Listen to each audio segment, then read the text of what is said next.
Good morning, everyone. Welcome to the Smashi Business Show. I am Ward Ahmed, and I have with me Abdul Majid. How's your day going today, Majid? It's going good, but I just broke my glasses yesterday, so everything is like zoomed out in these new frames and everything. But everything else is good. I know the feeling, by the Yeah. way. Whenever my glasses break and I put them on, like 3 days of adjustment. And my eyes hurt. Like, why does that happen? It's just their eyes are adjusting to everything. The frame change, the distance from your eyes. See, this one is closer to my eyes. The other one was here. So it's adjusting to everything. For how many years have you been wearing glasses, Majid? I've stopped counting. I was in 5th grade, I guess. I got Really? typhoid and one of my lenses moved a little, like 2 or 3 degrees. Typhoid always leaves something in your body, like a physical something. So it affected my eye. But since 5th grade, so yeah, a lot of years, actually 20 plus years, 2 decades of glasses. You know, for Yeah. me, by the way, it started, I believe, in year 11. So I think when I was 16. Vitamin deficiency or something else? Or what? No, because I used to read in the dark. No, it's not that. I had it. No, I'm being serious with you. I It's had not- this phase where I'm still in the phase. I sometimes like reading on iBooks, and Yeah. I would read at night, and I visibly noticed, like when I woke up, my eyes would hurt, and they would be like very red. No, because there was a time in my life, Majid. Honestly, now that I think about it, I don't know how I was doing that. I'd read like imagine I'm like keeping up with a series, right? 1 book per day. Done. That's how I spent my Yeah. summer. Honestly, I loved it. Or like during school, what I do is like per week, I'd have 1 day during the week. Not 1 day, but 2. Even sometimes I'd read in class. A little bit too much. But I'd read the entire day. I would not take my like head off the book. And it like my eyesight got progressively, like I did this to myself. What is your number like? Any idea? I don't remember, but it's in the minus. Minus like 1 No. point something. -4. Oh, see. Oh, Minus, okay, twin. So it's 5.25 and 4.75. And then there's access and cyclic and all that. But yeah, a lot of complications. But yeah, the glasses here are very expensive as well, the market. They are. They really are. I Like could get, for 1 pair of glass and frame, I could get 10 in Pakistan. But Yeah. yeah, thankfully I brought like 3-4 pairs from Pakistan You know when I was what, coming guys? here. Because now I have a stable number. Me and Majid were actually just speaking about like, you know, making a good deal and Yeah. how like it's really smart to, you know, try and find something and get it for a cheaper price. And I was just telling him about how, because of the fact that like I go grocery shopping with my mom, Majid, it's like, it's so insane to me. But when I was a kid, I never noticed how certain things cost more. Yeah. Like now I notice that it's like crazy. People don't notice it, but things like avocados or like salmon or like strawberries, all the things that are like a part of like, you know, the Exotic. health trend that you're meant to Yeah. be a part of, they're actually more expensive than other groceries. Yeah. And especially nuts. Yeah. Oh my God, they are expensive. They are. And I noticed. And then I'm like, you know what? I was like, I want to try and find something. So my mom, like, we love tea. Tea is so, man, it's so close to our hearts. You have no idea.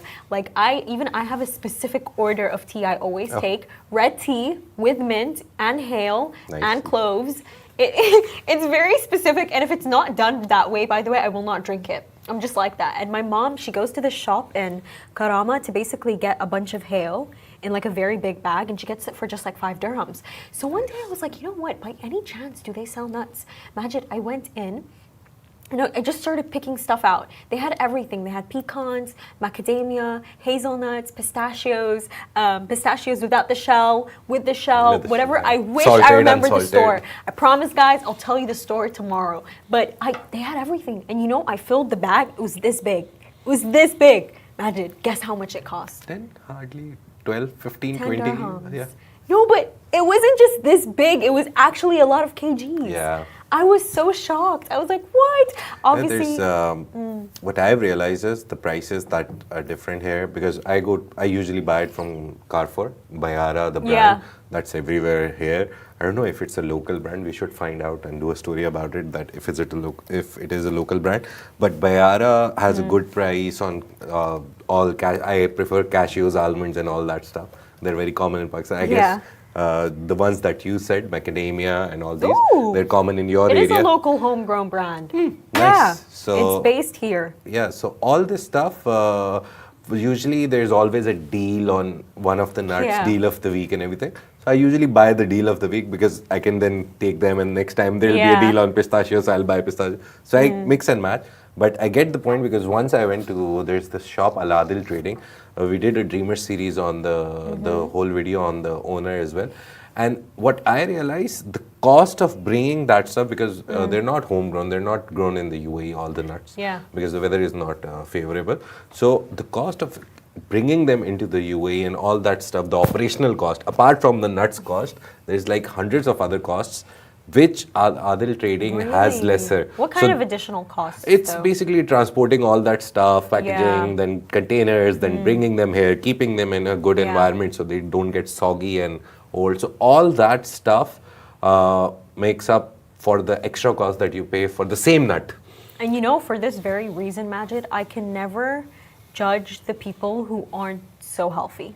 I really can never judge. It is expensive to be healthy. Healthy diet itself is very expensive. Yeah, like the health trend that's happening, especially that like we see right now, like, oh, like you're in your winter arc and you're working out. Everyone, by the way, I feel like they've all just influenced each other because of social media. It's so expensive. It really, like I was even discussing it with my family. It's like, I really can't judge people. I can't. I can't. But you know what this brings me to the topic of? This morning I was actually reading that HSBC, you know, one of the most famous banks in the world, it's actually it's closing its main regional headquarters in this place called Canary Wharf, I believe, in England, and they're moving to London. But basically, getting to the point, what they're trying to do is they're trying to reduce their office space, like worldwide, by 40%. And that's because of the fact that most of their employees are actually work from home. And it just brings me to this point of, like, Majid, do you believe in work from home? Yeah. Depends how your home is. If you have a good internet connection, if you're mentally prepared for that. I guess after COVID, everyone was mentally prepared for it. But we recently saw, I guess, Love in Dubai was doing a show and I saw it on teleprompter. Yeah. But only 19% of the people in UAE wanted work from home. So I guess, yeah. Only 19%? Yeah, I saw it on the teleprompter. Only 19% or something under 20% and between 15. That's interesting. So I remember 19, like picture memory, but so only a few people. I guess it's because when you come to office, you have this mentality of work. When you're at home, you just want to lie down, maybe make coffee, maybe make eggs for yourself. I see what you mean. Sometimes talk to the wife, turn on the TV. You have so many distractions. Yeah. Not sometimes, actually, a lot of times. But sometimes. Because you have so many distractions. At work, you have the best, like the worst distraction is you may start talking to someone, to a friend in the office. But after 5 minutes, he will have work or she will have work and you will have work. So eventually you'll separate and start working. So I guess the office environment gives you that focus that you need to work. To be honest with you, Majid, I truly think it depends on the profession that you're in. Profession, like, and for also us, like because I have to record stuff. Yeah. I have to come to the office. Do you know what I mean? But actually, we can't do this from home. We can't. But maybe imagine we did it one day. But you know, when I think about it, Majid, some of the best work I've ever written in my life has been in the same couch I've been sitting on since I was 15. I'm not joking with you. This couch has a magical effect on me. It's your comfort space. It is. Do you know what I mean? So I get the people who want to stay at home. I know, because this couch, I don't know how to explain it to you, but imagine when I go sit there, I get my pillow, I put my laptop, I am a new human. I am somebody else. I turn into somebody else. So I can't judge the people who want to stay at home, because for some people it does work. Yeah, depends. See, if you have to travel like 3 hours, 2.5 hours every day, one side, and then you can save save that 4 or 5 hours and do the work that you're supposed to do. But everyone, obviously, I remember in COVID, even when I was in Pakistan, and obviously a lot of friends were here and there in Germany, Australia. A lot of them were working from office, but they had to do a lot of social distancing because they were the people who were the front face of the office. So they couldn't stay at home. They had to go. My brother had to go because he manages a shared workspace. So he had to show up because people were showing up. But for me, it was easy because my work is on a laptop. So I very comfortably was at home during COVID. So COVID taught us that who can and who cannot. It made a very clear distinction between the people who can completely 100% work from home, whose work is from laptop COVID, only. You know, I feel like, Majid, we always discuss COVID, but I feel like we don't actually deep and realize how the entire thing actually came and went. It is still there, but you know, when I think of COVID, by the way, oh my God, you know, Majid, when I would sneeze in public, because sometimes I'm very sensitive to perfumes, man, people would walk away from me. It was so, and it was, by the way, it was very, it was, by the way, it was a very, I would see discrimination there. I would see racism. And it's like, to be honest with you, you know, when I think about it, I find it so weird that some people are such committed racists. Because think about it, Majid. Okay, if you're actually such a committed racist, why are you using TVs, right? Yeah. Japanese and Korean people created that. Why are you using books? You know that the Chinese were actually the first people who they invented like printed books. Like they printed out books. And like the Arabs, that's how we have algebra, algorithms. So for me, it was such a weird time in my life. Or really, by the way, it was the worst. Staying at home like that. By the way, you know when we went back to school? Really? Yeah. You know, because of COVID, you know what happened to me because of COVID in school? Basically, our normal lessons, they were always 6 lessons a day. Each lesson was about like 15 minutes, 10 minutes to move to the next class. Because of COVID and because they really wanted us to go back to school, our school was actually, by the way, one of the few schools that fought for bringing back all of us to school. Emirates International School, Jumeirah. It's by the Heptour group. They also have one in Meadows, but it was actually one of the first to actually fight for us to come back, by the way. And we were like heavily monitored by the KHDA. By the way, they come like every 3 days without any of us knowing. And I always remember how stressed the teachers were because if the KHDA saw one wrong thing, that's it. The entire school was going to go back to lockdown. But point is, because of COVID, you know, we had to do 3 lessons a day and each class was 2 hours. Do you know how miserable that was? Imagine doing 2 hours of math. Listen, I like math. I do love math, by the way. But I don't like math in the class. Because you know when you want to like take your time, sit alone to understand something? I'm one of those people. I really understand something when I'm alone and I'm reading it. But when I have somebody drilling on my head, I just can't do it. But no, COVID was a crazy time. I still can't believe it passed. It's still there, so but insane. We've developed some kind of herd. What was that word? That immunity, herd immunity. I'll never forget how the streets were empty. Still, it's there. People are getting vaccinated. There's new vaccines coming up. But no one's really getting it, I guess. You know what's so funny? I know that there are a lot of conspiracy theorists against the vaccines, and I took all of them. I took all of them. There's a whole movement in the world. I took all of them, by the way. And I have one friend, her mom didn't let any of them take the vaccine. And it's like, we're going to see in a decade. We're going to see who's going to be affected by this. But bringing us back to our main topics for today, our first one is really special. So basically, Parkin, which is a paid services logistics company in the UAE and mostly used in Dubai, is going to expand into Saudi Arabia. So basically, they have signed a memorandum of understanding with Saudi Arabia's conglomerate BATIC Investment and Logistics Company. And what this is going to do is that it's going to expand paid parking services all over Saudi Arabia. Yeah. And you know, Majid, when I'm taking a look at this story specifically, the reason why I see it as something so special is because there's so much opportunity here. There's so much opportunity, especially in Saudi Arabia, where we're seeing that they're opening so many new hotels, they're opening so many new malls, so many new stores. It's like there is so much opportunity in this. And it's like paid parking, it's used more than we realize. Yeah, and paid parking is important because then people will like think about taking out the car. For example, I don't go to Jumeirah, JBR or something because there's like 40 dirhams of parking per hour. Yeah. I'll better take a taxi or through metro, I'll go there. So it's also it does add up. Yeah, so it's also helpful to remove the congestion that is there on the road. And Saudi Arabia right now, because of development of so many projects at the same time, for 2030 and for Riyadh Expo and for now World Cup as well. Yeah. Everything is dug up. So I think them using the expertise that they've developed in Dubai and going to Saudi Arabia to help them get everything that we have here, Salix, AI sensors, all that. I've seen driving in Saudi Arabia. It's very different from the driving that we have in Dubai. It's actually scary. Scary? Because here at least you have this idea that if you don't give an indicator to turn right on like 4 lanes, you can get fined. There is a very high chance. In Saudi Arabia, someone wants to go left, they'll just give an indicator and go left. crossing 5 lanes. They don't care. So it's very rash driving compared to UAE. It's still way better than a lot of places, what I've seen. But more compared than to this, UAE, yeah. it's very rash. I've never seen it, but inshallah one day I will. One day when you go, But you'll one day, realize. honestly, I'm really It's a excited very to different visit. world for me and for you as also. You've lived here all your life, right? I have. So when you have lived here, you think everything here is normal in the region at least. I do. You will think that, oh, if I Yeah. go to Qatar, I'll see the same roads and same driving and same everything, or Saudi.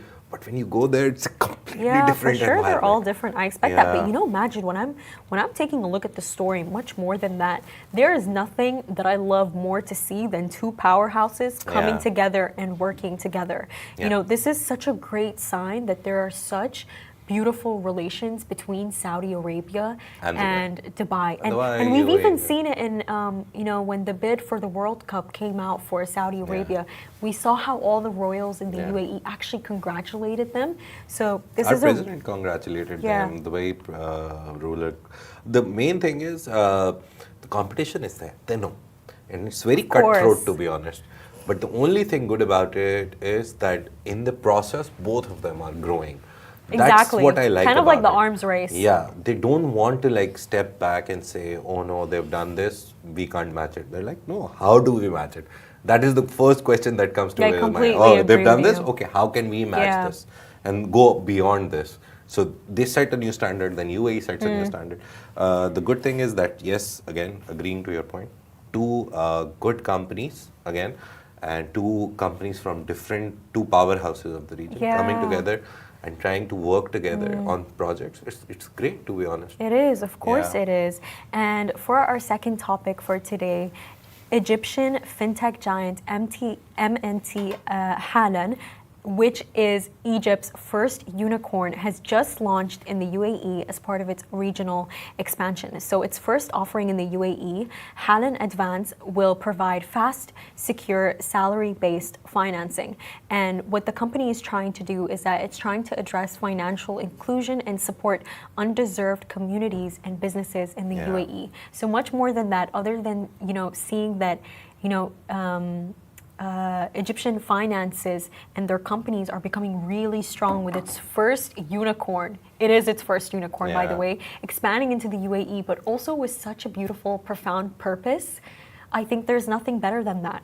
You know, Majid, when I see that businesses care about the people, nothing truly touches my heart more than that. Yeah. Nothing makes me more happy than that, because, you know, I feel like, you know, especially in the capitalist world that we live in, when you know, when you see companies doing that, it's always so impactful.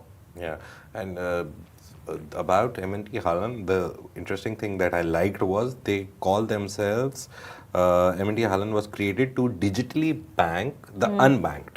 So they basically brought people who didn't have bank accounts, who didn't believe in online transactions, scared of it maybe, or just scared of the technology. How would we do it? We don't know anything about it. They actually brought all of them to Halan app, and that was like a learning lesson for people. Yeah. So it was a digital transformation for the people as well. That And if that you're not fear, using the it's bank, so real, by the way. I see it. I still have it. Really, you know, still- I see it in my uncle specifically. Oh. And my uncle basically, he used to work as a judge for the government here long time ago.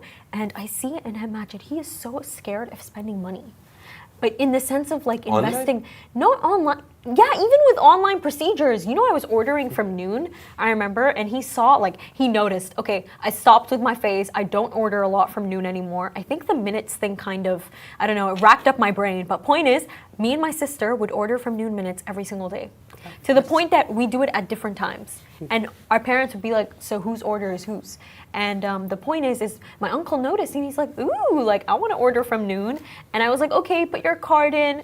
He's scared of putting his card in. He's like, what if I get robbed? What if and I'm like, that fear, it's so real. And I see it. And it's like, you know, his children, my cousins, they're always telling me like, Ward, if there's one thing in this world you should not have, do not fear money.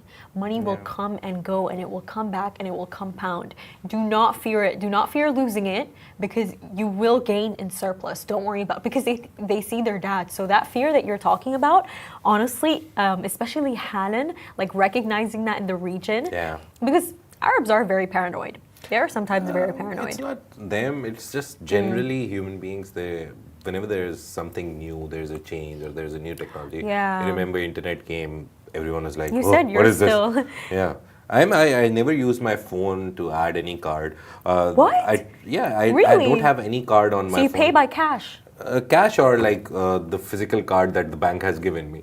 I don't put anything like bank wise on my phone. The only thing that I use, I Wow. put my account details in Noon because I had to use it. Otherwise, like You GPay, were Apple forced. Pay. Yeah, I still believe there is a lot of security issues in all of this. Again, Imagine, I don't carry my card with me, like ever.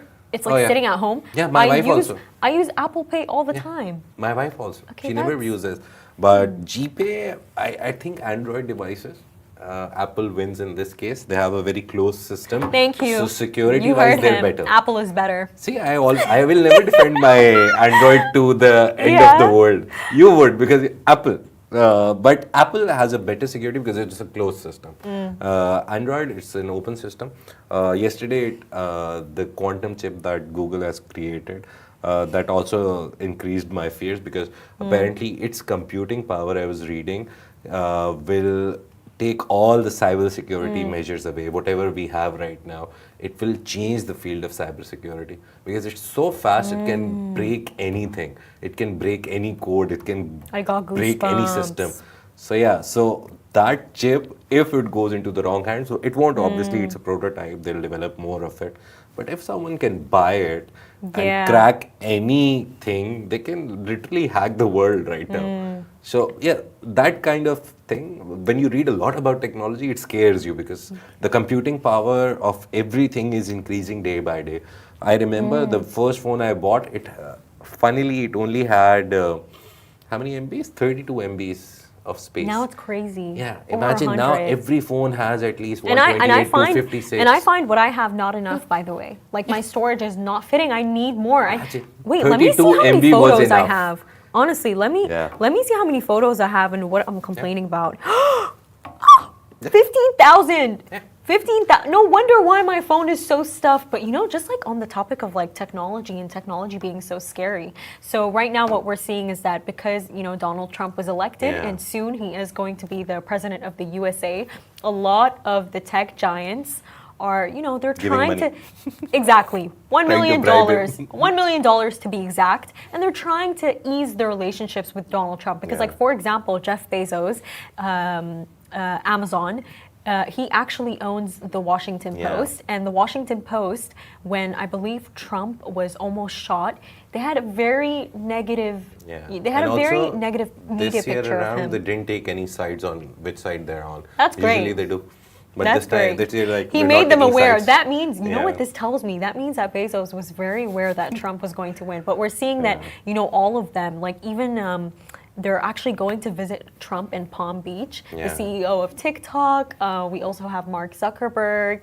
Also, what's it called? Tim Cook, the CEO of Apple. So it's really interesting to see that. He's the president. They have to meet him because they It's all the operate president, out but it's of also US. the technology. Yeah. Technology is really important. I don't think he can risk to lose them. I personally think the world, the questions that are being raised about these technologies, and Google is facing an antitrust case against them in the US. They might have to sell Chrome. TikTok is facing a divestment thing in US. Either they sell or make it local. They have to open a company locally and sell it to them, and somehow they have to work something out. So TikTok being facing a near ban in US, Google nearly selling their Chrome browser. All these companies, Pavel Durov, Telegram, in country arrest in France. Every technology giant is facing some problem or the other, apart from Elon Musk. But yeah. Very interesting. I wonder why.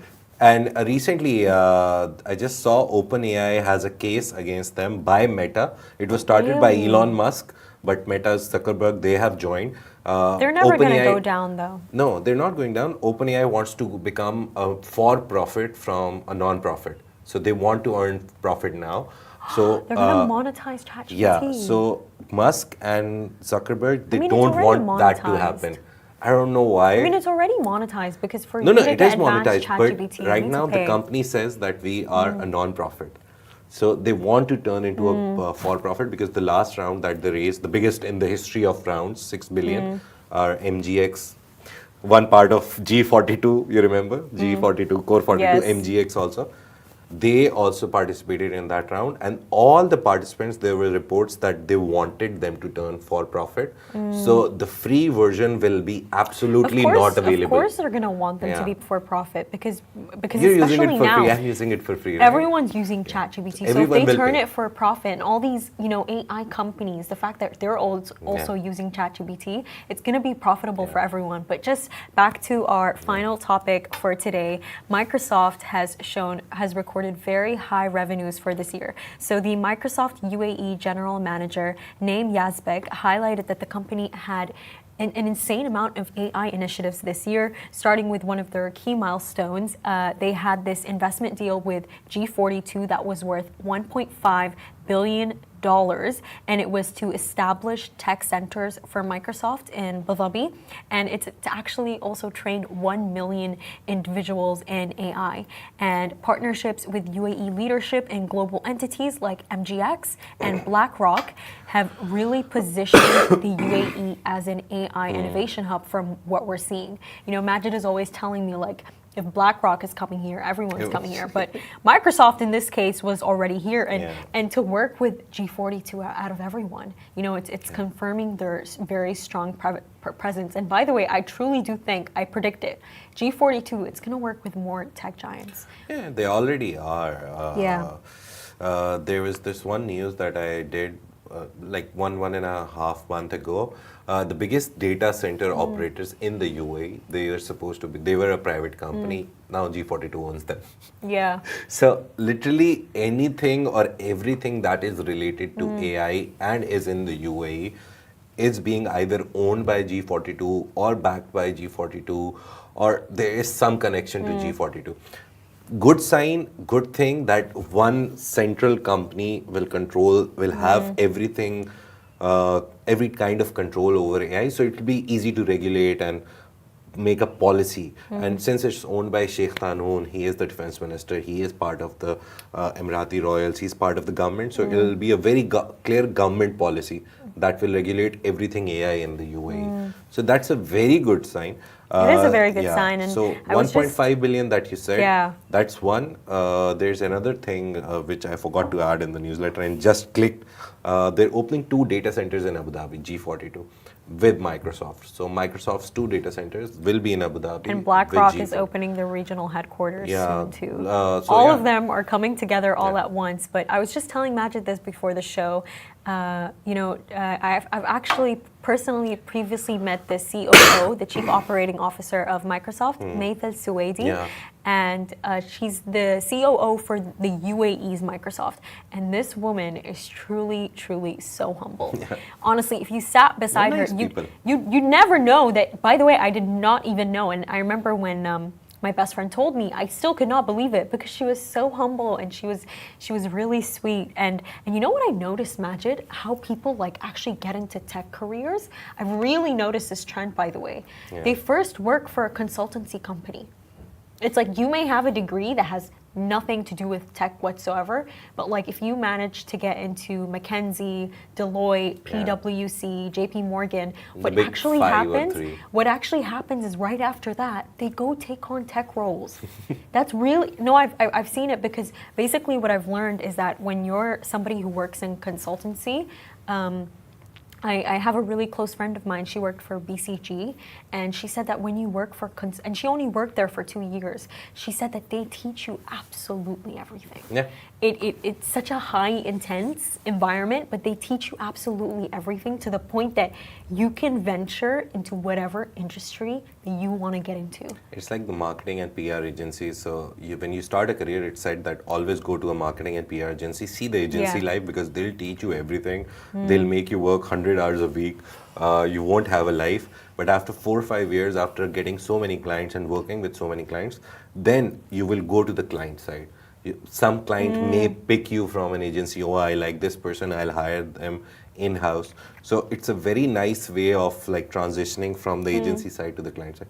Likewise, the example that you gave, most probably it's like that. When you're with a consultancy, you'll be working with multiple clients or one big client or something of that sort. Yeah. And then when you move to like one of the clients, one tech giant, I guess you'll become big.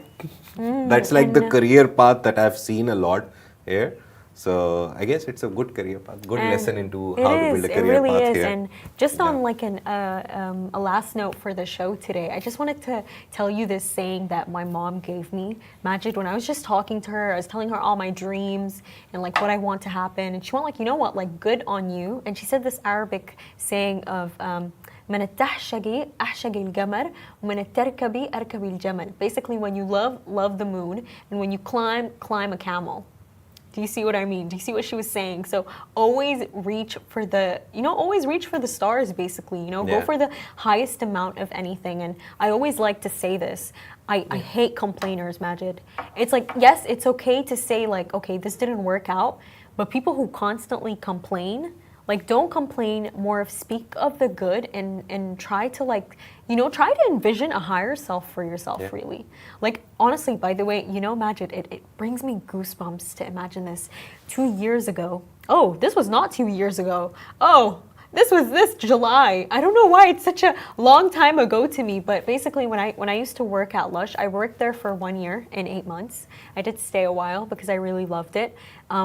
I did like other freelance jobs on the side, but that was my main hustle. And I remember when I used to be there, I used to always tell my coworkers this, by the way. I'd be like, guys, my dream is to be a journalist. And honestly, by the way, when I was saying it, okay, yes, I was saying it. I was excited to even admit it. But in my brain, I'm like, girl, we all know that ain't happening with the degree you're doing. I'd always tell myself that. And it's funny, that when I actually started working here and I started doing the Smashi business show, what ended up actually happening is a lot of those coworkers, by the way, they subscribed.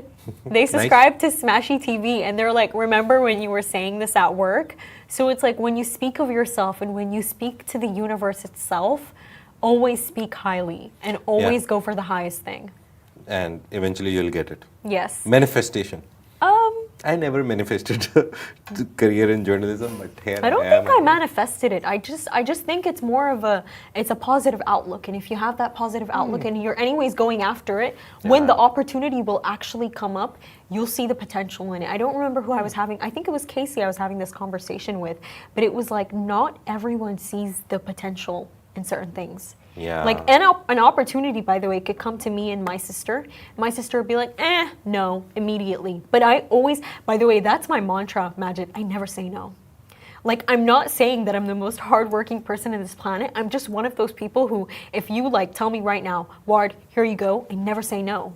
I don't know if I should be, drawing limits or drawing boundaries, but I just never say no. Because to me, everything is like, you got to be at the right place at the right time. Like, what if something crazy happens? You know what I mean? Like, I remember there was this one shoot that I went to. It was for SAS Properties. It was absolutely beautiful. It was very late night, and that day I'd done a lot of work and I was tired, but Majid, I said yes. And I went, and guess what? I met Lujain Umran. Nice. Like, that is a TV presenter that I admired since I was a kid. So just on today's mantra, never say no, say yes to everything. I disagree with it, but we'll have that discussion someday. I do. Next show tomorrow morning. But say no sometimes. Thank you so much for watching, everyone. This is Smashi Business Show, a Smashi Business production under the Augustus Media Podcast Network. You can find our newsletter on Smashi TV, and you can follow us on X, LinkedIn, and Instagram and YouTube. Thank you so much for watching. Bye-bye.